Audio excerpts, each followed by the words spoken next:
Hello, everyone. This is Dustin with Montana Paranormal Research Society for our second video blog post.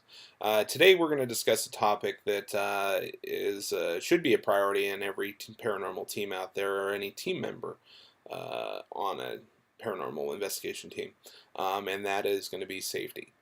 I know it sounds kind of goofy to be talking about, but it is a very important thing. And with all my team members, I always make sure that they understand that that is the number one priority.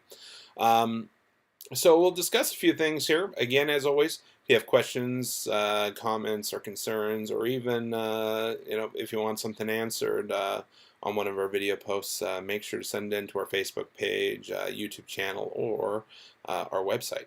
But we'll get started with talking about a little bit of the safety aspects in a group and on cases. The first thing we like to talk about is the team member safety, and it has to be a priority with every team. So you need to look at every case you go on, identify the risks that are on the case. That may be the client themselves. It might be the site that you're in. It could be a number of factors. It could be the neighborhood you're in.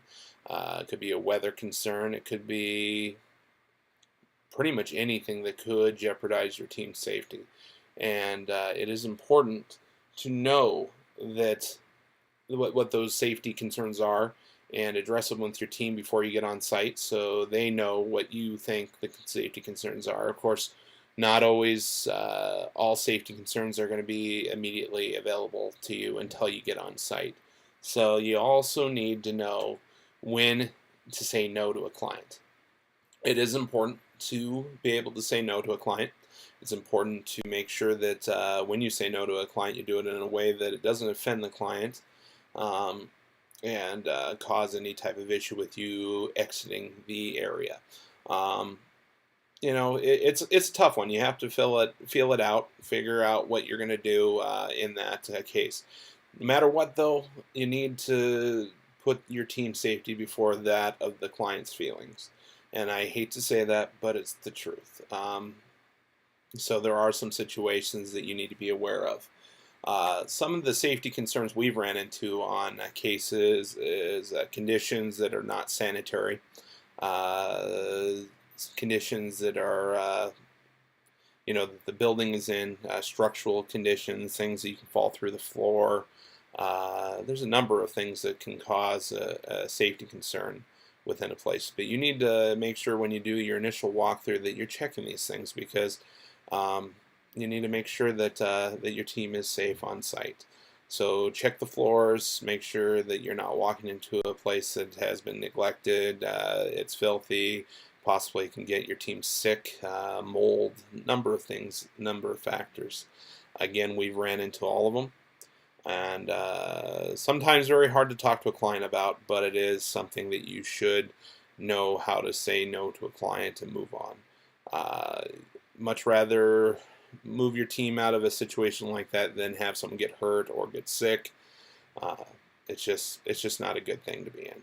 Another thing that we've ran into on more than one occasion is clients that are either drunk, drinking, doing some sort of drug, or sometimes even abusive. It is important to know how to exit the case if this occurs as well. It is a real thing. We've been on cases on more than one occasion where a client has been drinking. Even one case in particular where they seem to think that we are the entertainment for their night barbecue deal as well.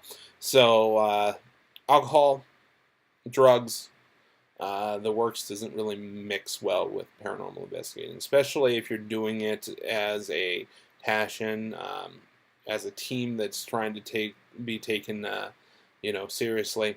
These types of things are a major no-no, and they cause a major safety concern as well. So again, knowing how to exit that situation is important. Discuss it with your team and let them know how you plan to execute that. Another couple pointers is if you have a case request form on your website or a different or some sort of way to contact you, it's good to develop kind of a drug and alcohol policy to put on there. And even if you have the ability to, make sure your client agrees to it when they submit that form. That way they understand what your policy is on this, and there's no question about it. Now, reasoning with a drunk or high person is pretty much impossible. Some great things to have with you, obviously, if you're going into a situation or a place outside your normal coverage area. Try to get the contact information for the police department or whoever the emergency services department is in that area. Of course, 911 usually works in most areas, but not always in some of the small areas. So it might not be a bad idea to do a little Google search and find that information before you leave. Print out it or put it in your phone. Anyways, because there is that possibility. I've been on cases where we've had to call the police for various reasons, and a lot of it does have to do with being drunk or high or whatever the case may be. So, not to scare anyone, but these things do occur. Again, like we've been talking about, have your exit strategy ready. Have your team know your exit strategy when it comes to this. Don't put equipment in when you're setting up until you know the situation, because if you put that equipment in and all of a sudden you have that situation where you need to exit, you're faced with either trying to get that equipment out or leaving it. And if you're like me, I don't like to leave anything because, let's put it this way, it's expensive. We've all spent a ton of money and time putting it together, so we don't want to leave our equipment there. We don't know what's going to happen to it. So again, try to analyze the situation before you put that equipment in, but definitely know your exit strategy and how you plan to get out of there. Another couple pieces of information I always tell my people is if you have purses, if you have personal belongings that you're bringing on cases, lock it in your vehicle initially. Make sure it's there, lock it in the vehicle. The reason is because if you need to exit, do you really want to be searching for that piece of equipment, that purse, whatever it may be? It's better if it's in the vehicle, you can just leave. Again, if you have to defend someone, then so be it. You know, your safety is the primary focus here. You need to get out. That's what you do. So that's pretty much what I tell my people in a team. We've done many cases where we've had to leave. I wouldn't say, I guess many cases is not the right way to put it, but we have had a few cases where we've had to exit. So make sure the client knows your policy on this.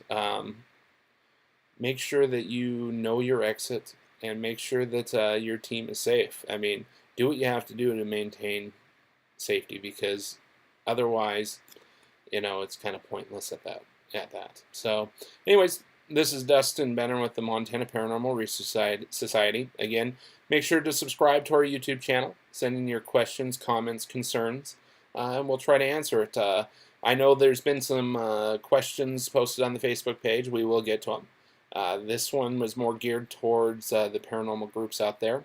Hopefully this video is a little bit better. I know the last one kind of looked like it was in a horrible kung fu movie because my lips weren't matching by the end.